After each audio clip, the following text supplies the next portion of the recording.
Budget सत्र के दूसरे फेज का 8वां अनाज अनुदान मांगे पास कराने के लिए चर्चा किए बिना होगी वोटिंग। भाजपा कांग्रेस ने जारी किया व्हिप। केंद्रीय गृह मंत्री अमित शाह का 3 दिवसीय ओडिशा का दौरा। आज राज्य में कई विकास परियोजनाओं की करेंगे शुरुआत। पीएसडी मैदान में जनसभा को करेंगे संबोधित। नागपुर हिंसा के मास्टरमाइंड फहीम समेत 6 परदेशद्रोह का केस। 3 दिन बाद 2 इलाकों से कर्फ्यू हटा। पुलिस का दावा, हिंसा में बांग्लादेश कनेक्शन। शंभू बॉर्डर खुलने से हरियाणा दिल्ली आने जाने वालों को राहत। पंडेर समेत दूसरे किसान जेल भेजे गए। डलेवाल का इलाज से इनकार। छत्तीसगढ़ में सेना और नक्सलियों के बीच मुठभेड़ में 30 नक्सली ढेर। मुठभेड़ में 1 जवान शहीद। देश के 21 राज्यों में बारिश की संभावना। मौसम बदलने से झारखंड में 8.9 डिग्री सेल्सियस तक गिरा पारा। 2 दिन आंधी और बारिश का मौसम। आप देख रहे हैं के न्यूज, खबरों का सारथी। नमस्कार, लाइव न्यूज में आप सभी का स्वागत है। मैं हूं आपके साथ गरिमा वाजपेयी। रुक कर लेते हैं खबरों की ओर। धुले से खबर है, बेंगलुरु में आरएसएस की आज बड़ी बैठक। अखिल भारतीय प्रतिनिधि सभा की बैठक होगी। अगले 3 दिन तक चलेगी आरएसएस की बैठक। संघ प्रमुख मोहन भागवत बैठक का उद्घाटन करेंगे और बैठक में दत्तात्रेय होसबोले, जेपी नड्डा शामिल होंगे। बीएल संतोष सहित बीजेपी के कई नेता शामिल होंगे। संघ से जुड़े 32 संगठनों के सदस्य भी इसमें शामिल होंगे। बड़ी जानकारी आपको बता रहे हैं, आरएसएस की अहम बैठक होने वाली है।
चंडीगढ़ से अगली खबर का रुख कर लेते हैं, जहां पर सब्जी एक्सपो 2025 का आयोजन हरियाणा सरकार के उद्यानिकी विभाग कर रहा है आयोजन और हरियाणा उद्यान विभाग में सब्जी एक्सपो का आयोजन घरौंदा करनाल में होगा। मेगा सब्जी एक्सपो मुख्यमंत्री नायब सैनी भी आयोजन में शिरकत करेंगे। कृषि मंत्री और कृषि अधिकारी भी मौजूद रहेंगे।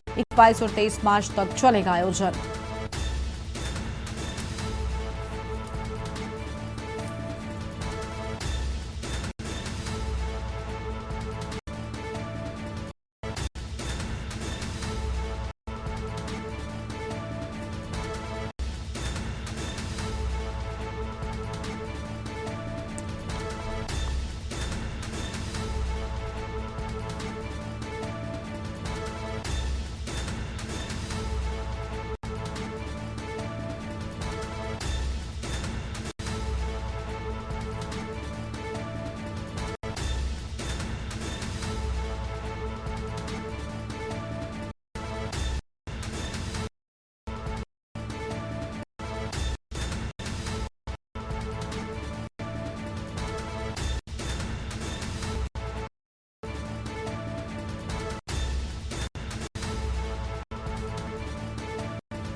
कौशाम्बी से खबर है, ऑटो ट्रैफिक पर की लापरवाही उजागर। आरटीओ दफ्तर के सामने खौफ गुजर ओवरलोड ट्रैक्टर से दिन है हादसा।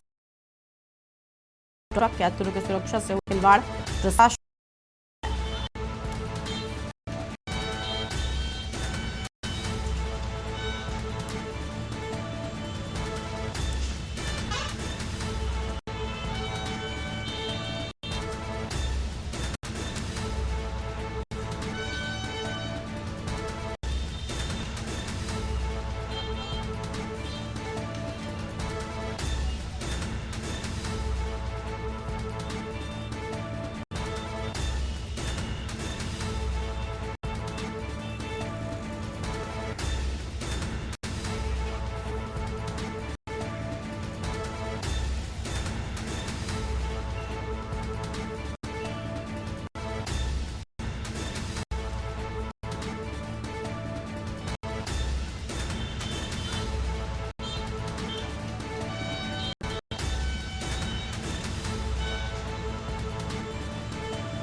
हापुड़ से खबर है, हथियारों पर युवती का अपहरण। कोर्ट के बाद परिजनों ने अपहरण किया और लड़के के साथ लाठी डंडों से मारपीट। लड़की अपहरण कर ले गए परिजन।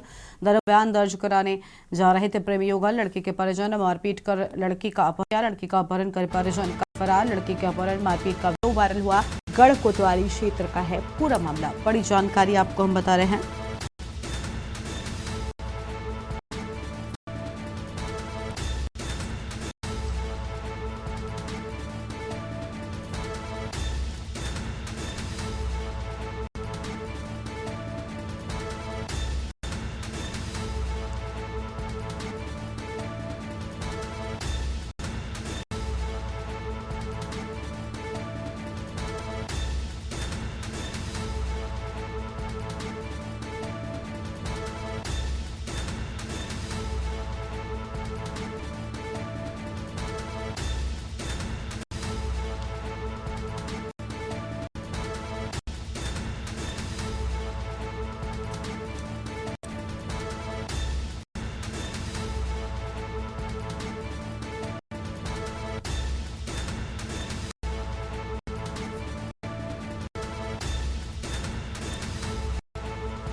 कोर्ट मैरिज के बाद परिजनों ने किया अपहरण। बड़ी जानकारी आपको हम बता रहे हैं।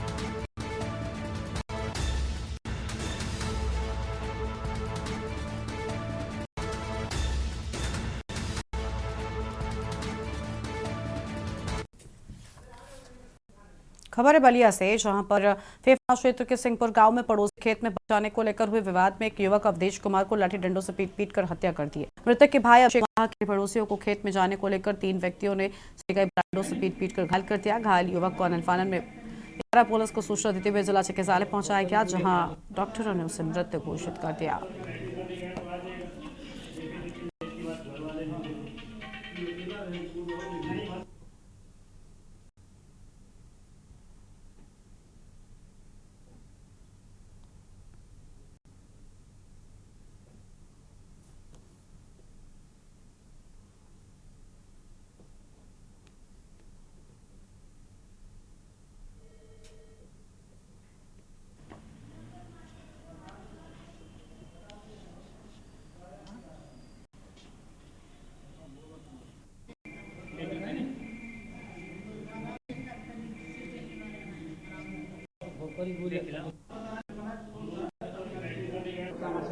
साहब ये हमारे घर के बगल जाते हैं वो लोग, और उसकी ज़मीन में हमारी बकरी चल गई थी, ठीक ना। वो बोल रहे थे कि वो बोल रहे बकरिया का हटा दो, तो भैया बोले हमारी नहीं, मतलब क्या तुम्हारी खा रही है, ज़मीन चली गई तो इससे क्या दिक्कत है। बस इतनी सी बात की। भैया गए शौच करने के लिए बारिश रही में, भैया बैठे हुए थे, लैट्रिन करने रहे थे, और भैया को पीछे से आकर मार दिया। मार के तब आए डॉक्टर लेकर के, तो डॉक्टर बताया एक्सपायर हैं। किस चीज़ से मारे हैं? कितने लोग थे? अब डंडा से मारे सर, डंडा लाठी से हैं। कोई रंजिश थी? नहीं कोई रंजिश नहीं? नहीं, कितने लोग? 3 लोग थे। तो अभी जिला अस्पताल में इलाज चल रहा है या अब क्या, सब डॉक्टर जवाब दे दिया है सर, एक्सपायर हो गया। क्या नाम था आपका? अवधेश कुमार। क्या उम्र होगी उसकी? कुछ नहीं सर, उम्र क्या है? उम्र 30 बरस है। 30 वर्ष। आप लोग कहाँ पे थे? हम घर थे, वो शौच करने गए थे, तो हम गए वहाँ पे ढूंढने के लिए गए, खेत में मार फेंके थे इसको, फिर उठा करके उसको लेकर आया।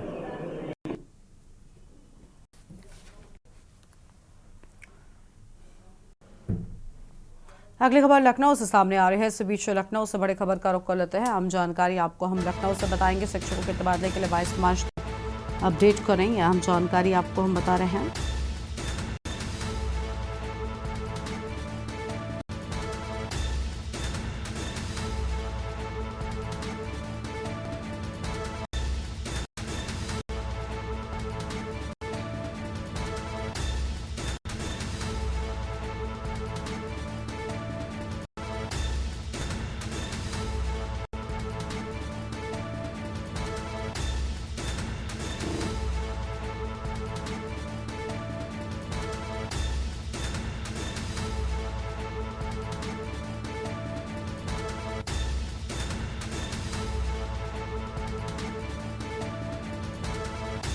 लखनऊ से बड़ी जानकारी आपको हम बता रहे हैं।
शिक्षकों के डेटा अपडेट करने का 22 मार्च तक अवसर, बड़ी जानकारी आपको हम बता रहे हैं।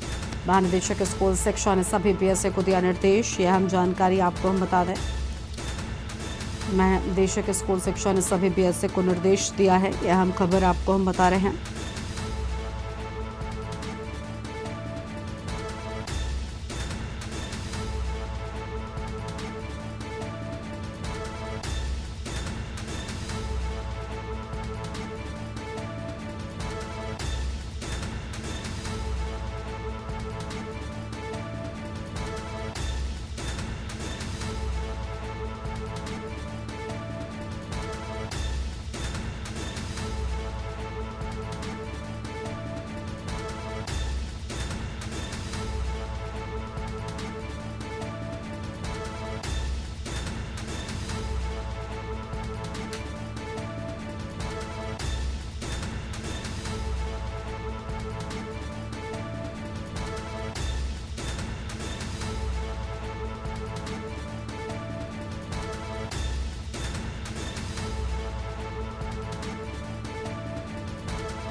प्रदेश की राजधानी लखनऊ में वाराणसी से पहुंची 35 वर्षीय युवती से रेप व लूट करने के बाद हत्या करने वाले आरोपी ऑटो चालक का एक्सक्लूसिव सीसीटीवी फुटेज सामने आया है। इस फुटेज में घटना में इस्तेमाल ऑटो एक प्राइवेट अस्पताल के सामने से रात करीब 2:07 पर तेजी से मलिहाबाद की ओर जाते दिखाई दे रहा था।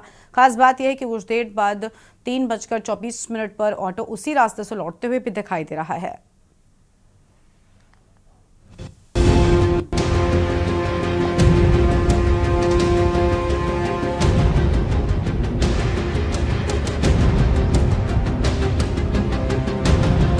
अपराधी लाख होशियारी करे लेकिन कहीं ना कहीं चूक हो ही जाती है। इसीलिए जघन्य घटना को अंजाम देने वाला ऑटो चालक भी कसमंडी पुलिस चौकी से महज 500 मीटर दूर लगे सीसीटीवी की जद में आ रही गया।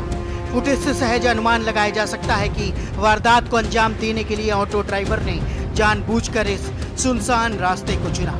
वह हाईवे छोड़कर कसमंडी पुलिस चौकी से होते हुए ही गंतव्य की ओर बढ़ा, क्योंकि यह इलाका सुनसान रहता है। फिलहाल पुलिस की कई टीमें ऑटो सहित चार को तलाशने में जुटी है, लेकिन अब शातिर दिमाग अपराधी पुलिस की पहुंच से दूर हुआ है। बता दें, अयोध्या निवासी 32 वर्षीय युवती निजी कंपनी का प्रशिक्षण लेकर वाराणसी रात करीब 1 बजे राजधानी पहुंची थी। चिन्हट क्षेत्र के कामता पहुंचने के लिए उसने आलमबाग से ऑटो लिया था। अपराधी ऑटो चालक चिन्हट के बजाय युवती को मलिहाबाद स्थित घटना स्थल ले गया और रेप व लूट के बाद हत्या कर फरार हो गया। फिलहाल पुलिस कमिश्नर अमरेंद्र सिंह सेंगर लापरवाही बरतने वाले एसएचओ विभाग सहित 7 पुलिस कर्मियों को सस्पेंड कर चुके हैं। अब क्राइम ब्रांच सहित नवागत एसओ सुभाष चंद्र भी आरोपी को जल्द से जल्द गिरफ्तार कर कानून के हवाले करेंगे। लखनऊ से के न्यूज के लिए शिवा शर्मा की रिपोर्ट।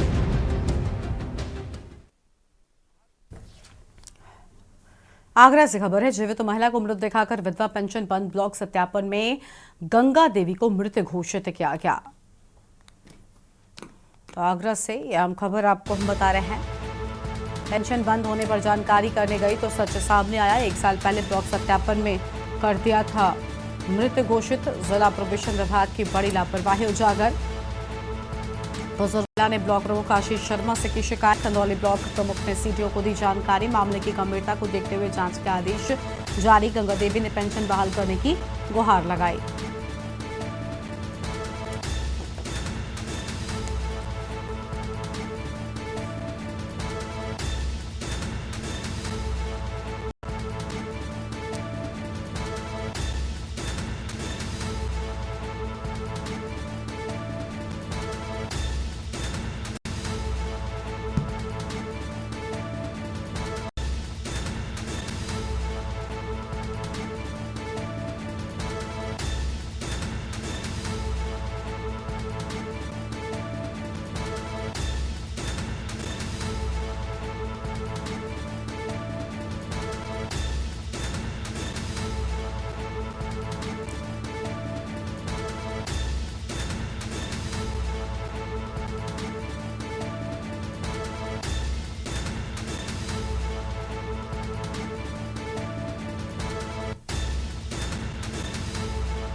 आगे बढ़ते हैं खबरों की ओर। खबर है बाराबंकी से, जहां पर जमीन विवाद में दबंगों ने महिलाओं से मारपीट की। मारपीट का वीडियो सोशल मीडिया पर जमकर वायरल हो रहा है। पीड़ित परिवार ने पुलिस को दिया प्रार्थना पत्र देकर पुलिस से कार्रवाई की गुहार लगाई है। दबंगों ने लाठी डंडों से पीड़ित के घर पर जमकर हमला किया, महिलाओं से किया गाली गलौज और अभद्र व्यवहार। मारपीट में परिवार के कई लोग गंभीर रूप से घायल हो गए। रामनगर थाना क्षेत्र के ग्राम मीतपुर गणेशपुर का पूरा मामला सामने आया है। बड़ी जानकारी आपको हम बता रहे हैं।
बीती रात थाना बलुआ के ग्राम सराय बंधवा निवासी पवन कुमार पुत्र छोटे लाल उम्र करीब 22 वर्ष की हत्या गांव की ही रहने वाली एक लड़की से आशनाई के चलते खेत में लड़की के घर वालों द्वारा पकड़कर गला दबाकर कर दी गई है। मृतक को पोस्टमार्टम हेतु मर्चरी हाउस चंदौली भेज दिया गया है। मृतक के पिता द्वारा तहरीर प्राप्त कर मुकदमा पंजीकृत किया रहा है। 4 लोगों को हिरासत में लिया गया। मौके पर शांति व्यवस्था है। लखनऊ से खबर है। शिक्षकों के तबादले के लिए 22 मार्च तक अपडेट करें। जिले तथा दूसरे जिले में तबादला प्रक्रिया 1 अप्रैल से शुरू। शिक्षकों की डेटा अपडेट करने का 22 मार्च तक अवसर। महानिदेशक स्कूल शिक्षा ने सभी बीएससी मानव संपदा पोर्टल पर विवरण होगा संशोधित। संशोधन नहीं है तो सूचना निदेशालय को उपलब्ध करना होगा। शिक्षकों के परस्पर तबादले के लिए समय सारणी जारी किए जाने की बात सामने आई है।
मेरठ से खबर है। उधार के पैसे मांगने पर दुकानदार से मारपीट। विरोध करने पर पिस्टल से हमला कर घायल किया। 1 दर्जन से ज्यादा दबंगों ने किया दुकानदार पर हमला। A to Z के नाम से है पीड़ित की दुकान। बड़ी जानकारी आपको बताएं। दुकान के बाहर हवाई फायरिंग का आरोप। घायल ने डायल 112 को दी सूचना। नौचंदी थाना क्षेत्र के अदरभाई नगर की पूरी घटना सामने आई है।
मेरे पैसे थे उस पे उधार के दुकान के।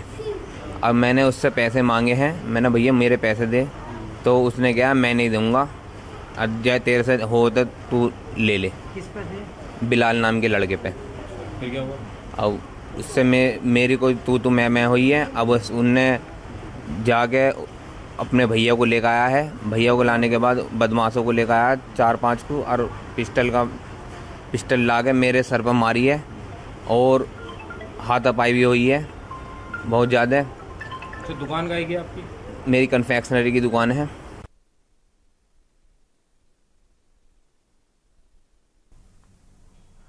हमीरपुर से खबर है। तेज रफ्तार ट्रक में लगी आग, डीजल टैंक में एयर बढ़ने से हुआ विस्फोट। डीजल टंकी में विस्फोट होने से ट्रक में लगी आग। फायर ब्रिगेड मौके पर पहुंची। कड़ी मशक्कत के बाद आग पर काबू पाया गया। पीतपुर के पास नेशनल हाईवे 34 का है पूरा मामला। बड़ी जानकारी आपको हम बता रहे हैं। डीजल टंकी में विस्फोट होने से ट्रक में भीषण आग लग गई।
जामा मस्जिद के एएसआई सर्वे के दौरान भड़के हिंसा के बाद से संभल लगातार सुर्खियों में है। सपा विधायक इकबाल महमूद ने अपने आवास पर पत्रकारों से बातचीत करते हुए इस पर कड़ा एतराज जताया और कहा कि 300 साल पहले हिंदुस्तान में क्या हुआ, इससे हमें क्या मतलब। सरकार पर लोगों को ध्यान भटकाने के लिए संभल को टारगेट करने का आरोप लगाया। दावा किया कि किसान, विद्यार्थी व युवा सहित तमाम जनता में सरकार के प्रति नाराजगी, इसलिए स्वयं की व्यवहारों को छिपाने के लिए औरंगजेब वक्फ बिल और निजाम जैसे मसलों पर फोकस किया जा रहा है। साथ ही जोड़ा कि प्रधानमंत्री के वादों को पूरा जाना चाहिए, विदेशों में का वाला धन वापस लाकर बेरोजगारों को रोजगार और किसानों की आय दोगुनी कराई जाए।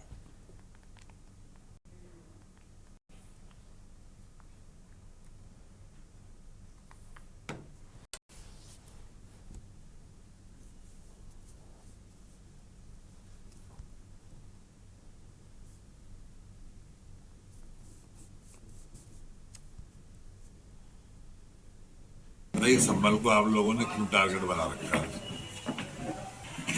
है? संभल को इनको भी तरक्की करने दो भाई, इन्हें क्यों रोक रहा हो तरक्की से? 300 साल पहले हिंदुस्तान में क्या हुआ, हमें क्या मतलब? हम आज देख रहे हैं, हम अपने बच्चों के भविष्य को आज तलाश रहे हैं कि क्या होगा हमारे बच्चों का। और आप जो है खाने उखाड़ के ला रहे हैं और यहाँ लड़ाई हो रही इन बातों को। जो भी वो कर गए पुराने जितने भी राजे महाराजे मुगल वो जो भी थे, जो अपने कर्मों ने अच्छे कर्म किए होंगे तो उनको वहाँ पर सजा या उनको अच्छी बातें मिल रही होंगी, उन्हें खुश हो रहे होंगे।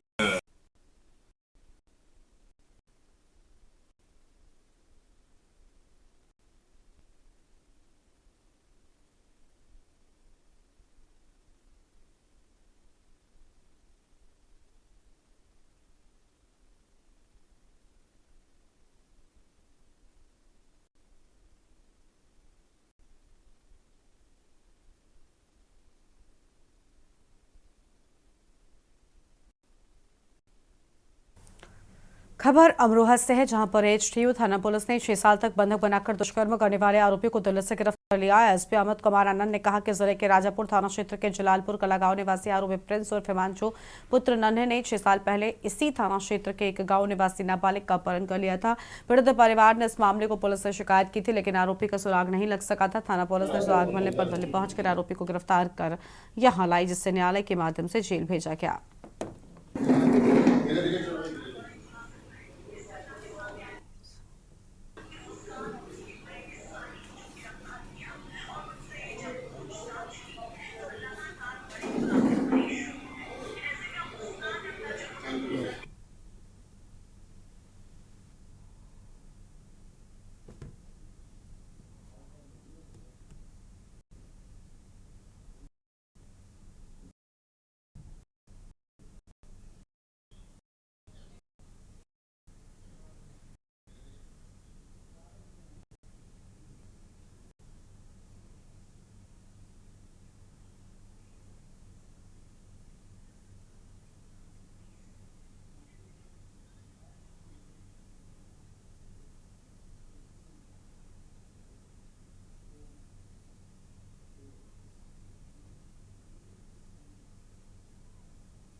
खबर है आगरा से, जहां नव उम्र की कोई सीमा है, जहां न उम्र की कोई सीमा है न जन्मों का बंधन है। ये कहावत आज आगरा में सिद्ध होती दिख रही, जहां रामलाल वृद्धाश्रम में 2 बुजुर्ग दंपतियों ने एक दूसरे के साथ 7 जन्मों का बंधन बनाते हुए शादी करने का मन बना दिया। बड़ी धूमधाम शादी हिंदू रीति रिवाज की तरह रामलाल वृद्धाश्रम में आयोजित की गई। जालौन के 66 साल के मुन्नालाल ने बुलंदशहर की 57 साल की प्रीतिलता को शादी के बंधन में बांध लिया। पूरे शहर भर में इस शादी की खूब चर्चाएं हैं।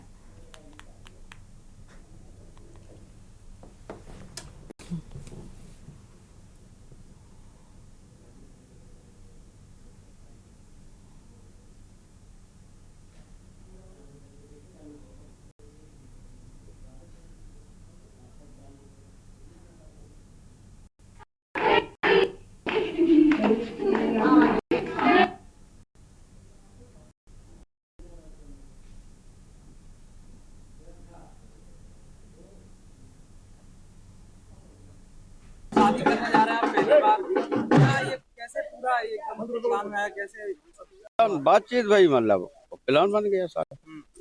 कितनी खुशी है, कौन कौन शामिल है शादी? अब शादी में सब शामिल ही हैं आप लोग। 66 साल की उम्र में शादी करके कैसा लग रहा है आपको? अच्छा लग रहा है। क्या प्लानिंग करी आगे के लिए, अब क्या तय किया? अब आगे में यहीं रहेंगे सब।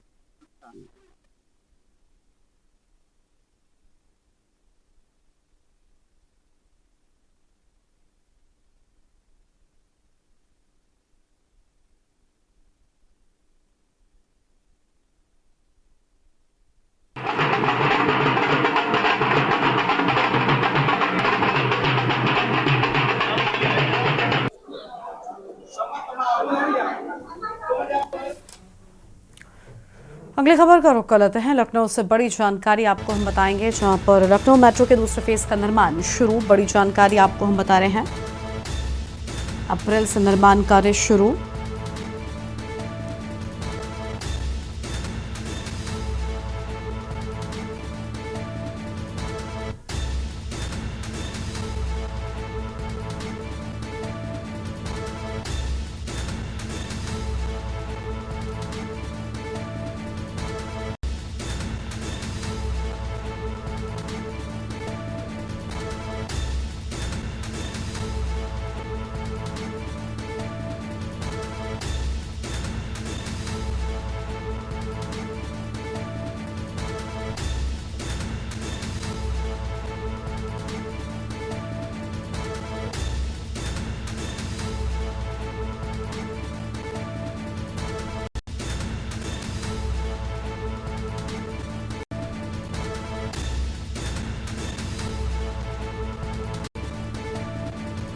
लखनऊ से बड़ी जानकारी, चाय पार्क से बसंत कुंज के बीच बनेगा ट्रैक।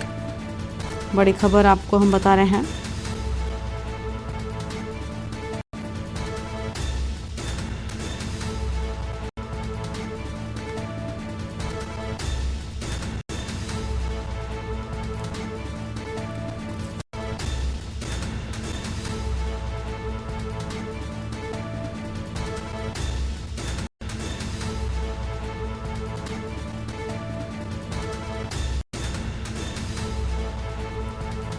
अप्रैल से निर्माण कार्य शुरू। बड़ी जानकारी आपको हम बता दें, अप्रैल से निर्माण कार्य की होगी शुरुआत।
और अब आपको रामनगरी अयोध्या लेकर चलते हैं, जहां पर ऋण वितरण कार्यक्रम में पहुंचे मुख्यमंत्री योगी आदित्यनाथ नजर आ रहे हैं। तस्वीर आपको इस विशेष कार्यक्रम से दिखाएंगे।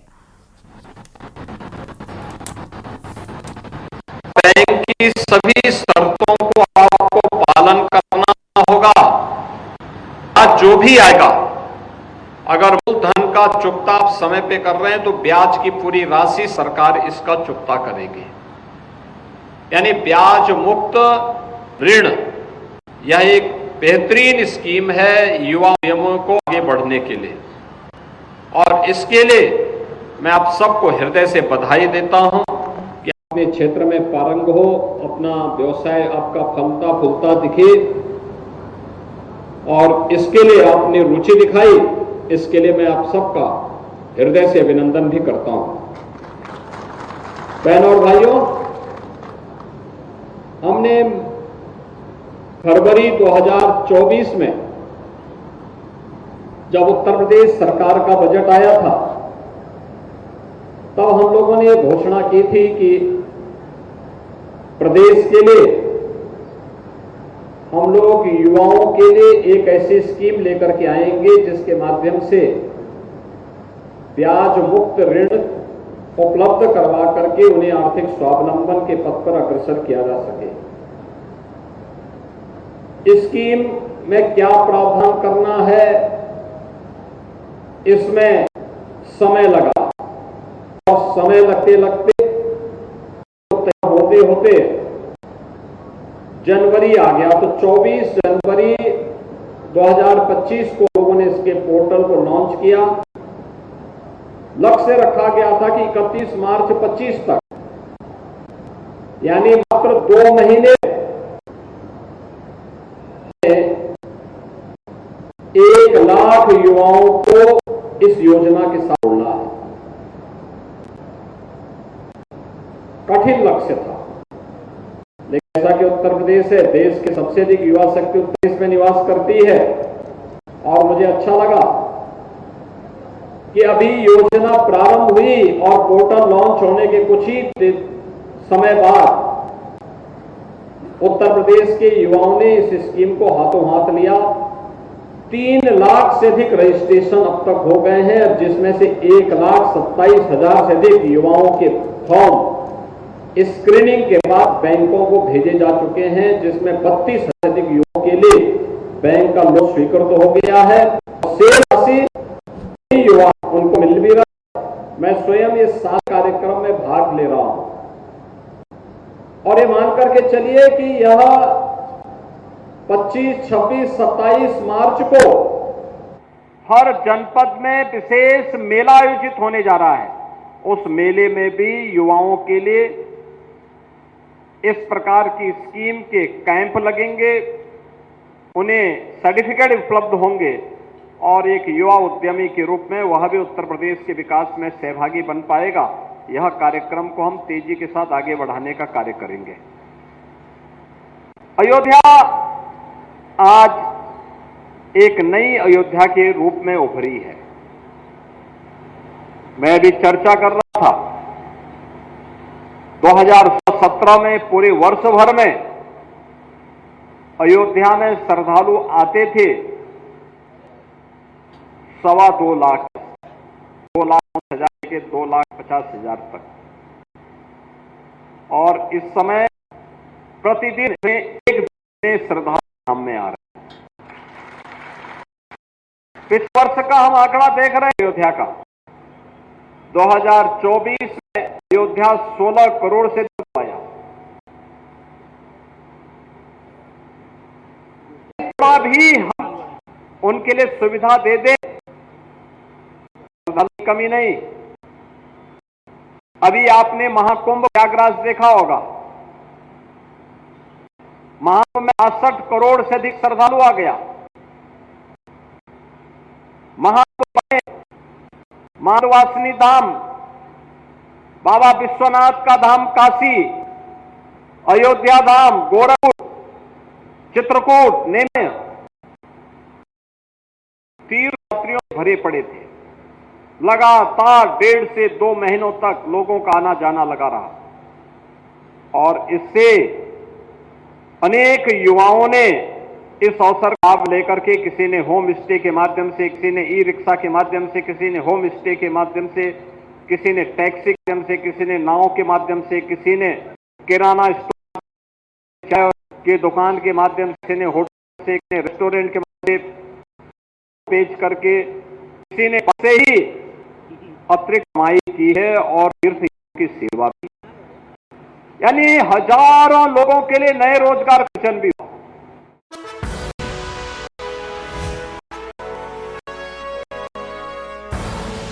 आप है के न्यूज, खबरों का सारथी।